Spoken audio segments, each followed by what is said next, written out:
हुन्छ यहाँहरू सबै युट्युब च्यानलमा मेरो भिडियो हेर्नुहुने सबै प्रभु येशूका जनहरू लगायत जति पनि परमेश्वरका सन्तान हुनुहुन्छ सबैलाई जय मसीह अनि नमस्कार भन्न चाहन्छु। म तपाईँहरूको माझमा परमेश्वर पवित्र शास्त्र बाइबलबाट के छोटो एउटा मिठो वचन हजुरहरूको माझमा पस्किन चाहन्छु, जुन वचन चाहिँ हामीहरू प्रत्येक विश्वासी जनहरूलाई चाहिँ अति आवश्यक नभई नहुने नजानी नहुने कुरा हो, जुन कुराद्वारा चाहिँ आज हामीले मत्ती 28 अध्यायको 18देखि 20सम्म हेऱ्यो भने जसरी प्रभु येशू ख्रीष्टले तपाईँ र मलाई महान आज्ञा दिनुभयो, जुन महान आज्ञा चाहिँ हामी प्रत्येकको जीवनमा अति नै आवश्यक छ, त्यो चाहिँ गर्नै पर्छ।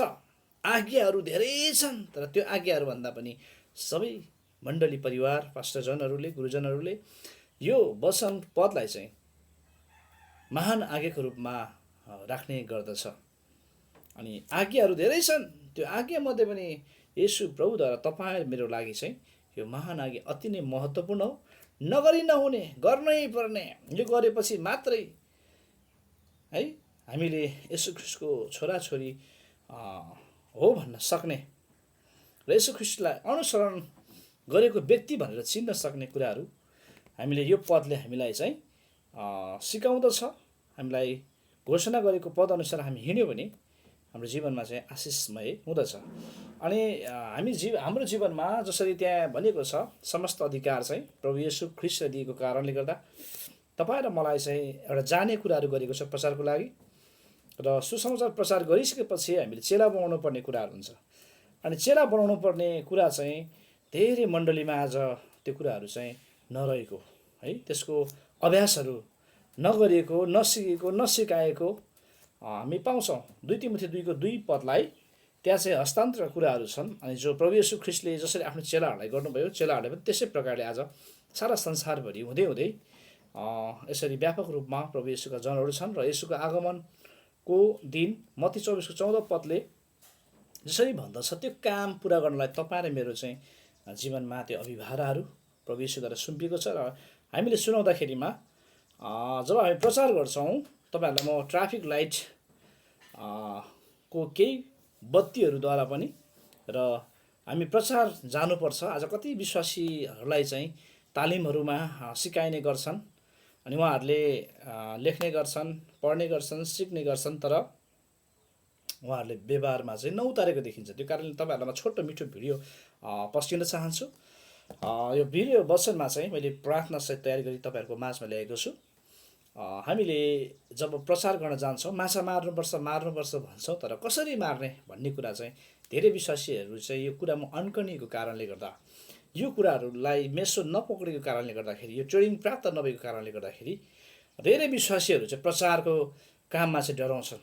उनीहरूलाई तौल तरिकाहरू थाहा हुँदैन। अनि त्यो तपाईँ म एउटा लिडर भएको हिसाबले हामीले हाम्रो चेलाहरूलाई है, हाम्रो विश्वासीहरूलाई चेलापनमा हुर्काउनुपर्छ, ताकि जस्तोसुकै परिस्थितिमा उहाँहरू किन नहोस्, प्रभु येशूमा चाहिँ गहिरिएर त्यस्तै व्यक्तिहरू तयार गर्न सकेको होस्। त्यसको लागि हामीले संसारको अन्धकारमा होइन, अन्धकारको मानिसलाई ज्योतिमा ल्याउने कामहरू चाहिँ चेलाले गर्दछ। जुन चेलाको जीवनमा चाहिँ हामीले पास्टरले पास्टर, एल्डरले एल्डर अभिषेक नियुक्त गर्नु है होइन।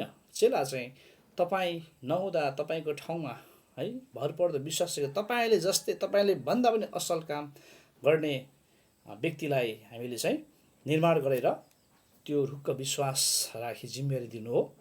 र हामी नहुँदा हाम्रो भूमिकाहरू खेल्नु हो। र जस्तो परिस्थितिमा पनि तपाईँ र मलाई है त्यो चेलाले चाहिँ घात नगर्नु, विश्वासघात नगर्नु है, हामी नहुँदा पनि हाम्रो ठाउँमा चाहिँ काम गर्नु, त्यो व्यक्तिलाई चेला भनिन्छ। जस्तो कि प्रभु येशू ख्रीष्टले जस्तै चेलाहरूलाई निर्माण गरेको छ, येशू ख्रीष्टको तरिका तौल र चेलाहरूले अपनाएको तौल तरिकालाई हामीले बाइबल धर्मशास्त्र अनुसार लिन सकिन्छ। त्यो तरिका नबुझेको कारण धेरैजना विश्वासीहरूको प्रचारको क्रममा चाहिँ टाउको फुट्ने कुराहरू होइन, पिटाइ खाने कुराहरू, विभिन्न कुराहरू हामी देख्छौँ। त्यो कारणले गर्दाखेरि हामीले 3 किसिमका मानिस मात्रै, ट्राफिक लाइटलाई मात्रै नभनेर हामीले 4 किसिमका मानिसहरू हाम्रो प्रचार क्रममा हामीले भेटाउँछौँ। अनि यो चाहिँ माछा मार्नुपर्छ होइन, मार्ने तरिका पनि सिकाउनु हो। प्रचार गर्नुपर्छ मात्रै होइन, प्रचार गर्ने तौल तरिकालाई पनि हामीले सिकाएर व्यवहारमा लगेर है फल फलाउनु हो। अनि त्यो फल चाहिँ जब हामीले बाइबलको 9वटा फल, पवित्र आत्माको फल तपाईँ र मैले गलाती 5:22-23 पाउँछौँ है। त्यहाँ हेर्दै गर्दा त्यो 22-23 पदलाई हामी हेर्दै गर्दा चाहिँ त्यो 9वटा फल चाहिँ हाम्रो जीवनमा फलेर मात्रै हुँदैन, अनि परमेश्वरले चाहे अनुसारको हामीले असल फल चाहिँ फल्नुपर्छ। जसरी यूहन्ना 15:5 भनेको छ, दाखको बोट चाहिँ येशू प्रभु, त्यो बोटका हाँगाहरू तपाईँ र म, अनि हामीले पनि त्यो हाँगाहरूमा भएको कारणले हामीले फल फलाउनुपर्छ। त्यो काम चाहिँ ख्रिस्ट येशूमा रहेर मात्रै गर्न सकिन्छ। ख्रिस्ट येशू बिना आफै येशू बनेर चाहिँ गर्न सकिँदैन।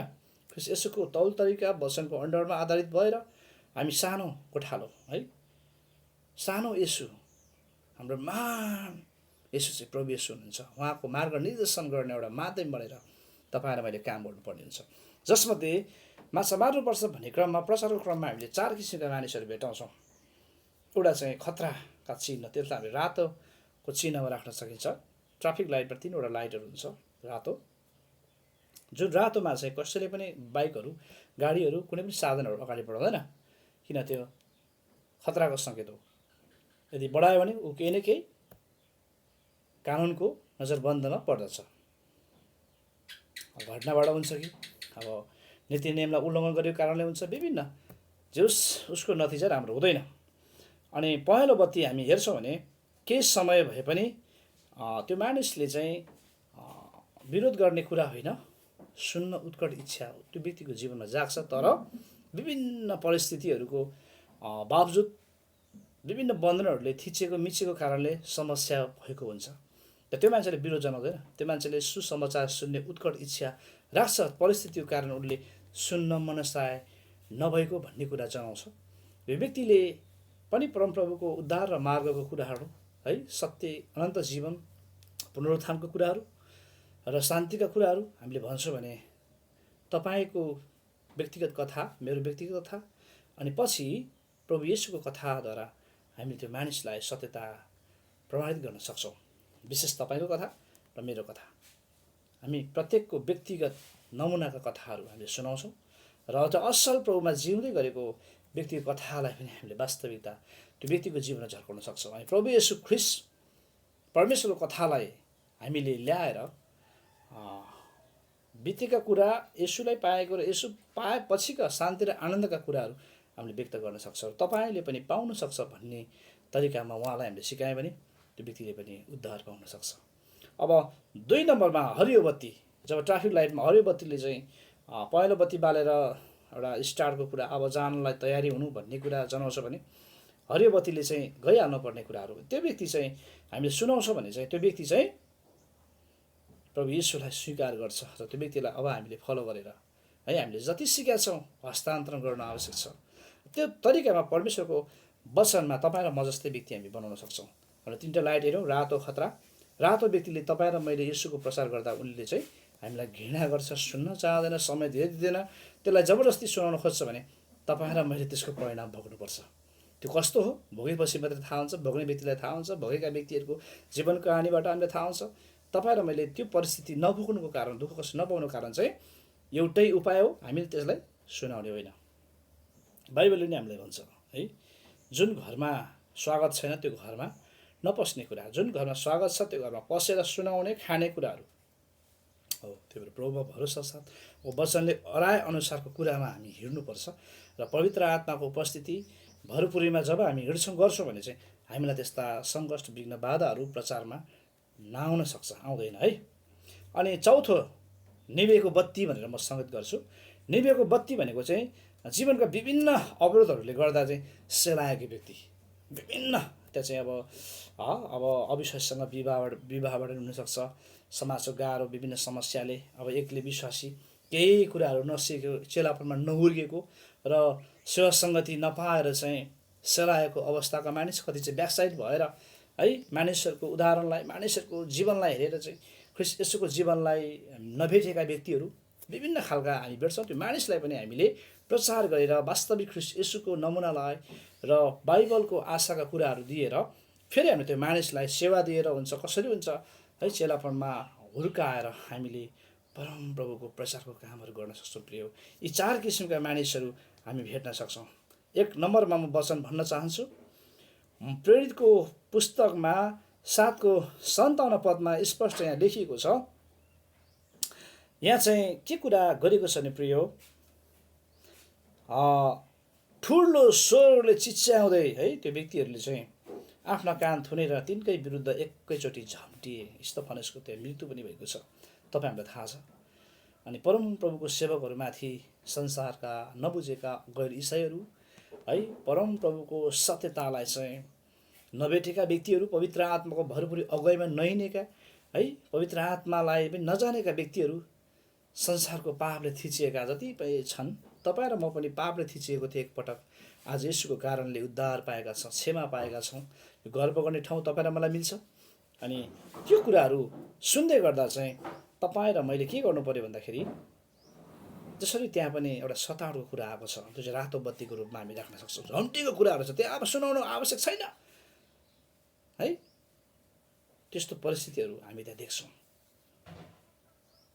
अनि त्यस्तो परिस्थिति हाम्रो प्रचारको क्रममा पनि हामीलाई आउन सक्छ। प्रिय, एउटा होसियार हौँ, त्यो मानिसलाई हामीले छोड्दै नजाउँ है। आशीर्वाद दिएर धन्यवाद दिएर हामी लागौँ। जो व्यक्ति शान्तिप्रिय मानिसहरू छ त्यस्ता मानिसलाई अब खोजी गरौँ। 2 नम्बरमा हामी हेर्न सक्छौँ, पहेँलो बत्ती ट्राफिक लाइटको अङ्कितमा मैले 2 नम्बर राखेको छु। यहाँ चाहिँ प्रेरित 17को 32 चाहिँ यसरी लेखेको छ, तिनीहरू मरेका मानिसहरूका पुनरुत्थानको कुरा सुने, केहीले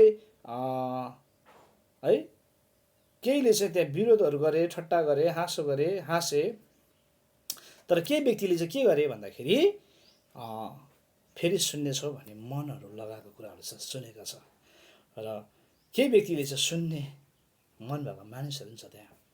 त्यो चाहिँ हामीले पहेँलो बत्तीमा राख्न सक्छौँ, त्यसलाई हामीले सुनाउन सक्छौँ, ताकि त्यो मानिसबाट हामीलाई अवरोधको ठुल्ठुलो विघ्न बाधाहरू नआउन सक्छ र उसले प्रभु येशूमा जीवन, मुक्ति, उद्धार पाउन सक्छ।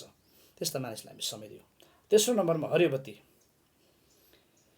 प्रेरित 2:41 पदमा लेखिएको छ यसरी, जसले पत्रुसको वचन स्वीकार गरे तिनले बप्तिस्मा लिएर सोही दिन करिब 3000 जनाले त्यतिखेरको समयमा मैले त्यो पदले गरेको व्याख्या कुरालाई मात्रै ल्याएको छु। प्रिय, यहाँ लेखिरहेको छु नोटमा, त्यो नोट लेखेर तपाईँहरूलाई म भन्दैछु।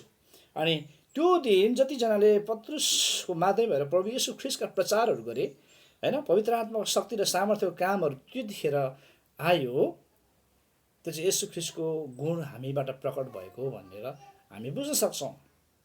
जब प्रभुको उपस्थिति छ त्यतिखेर अचम्म निराकारका कामहरू हाम्रो जीवनमा हुनसक्छ।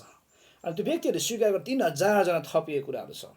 आज हामीले त्यस्तो व्यक्तिहरूलाई चाहिँ असल चेलामा हुर्कायो भने, फलो गरेर सिकायो भने चाहिँ तपाईँ र मैले धेरै व्यक्तिहरूले है आज यसुलाई चिन्ने सो अवसरको मौका पाउन सक्छ। त्यसलाई हामीले ग्रहण गरेर समय डेटहरू दिएर है, हाम्रो आराधना गर्ने जग्गाहरू, त्यो स्थानहरू तोकिदिएर हामीले उसलाई फलो गर्न सक्छौँ। प्रिय, अब निभेको बत्तीको रूपमा चाहिँ हामीले के देख्छौँ भन्दाखेरि, मत्ती 13 अध्यायको 22 पदलाई हामीले हेर्न सक्छौँ।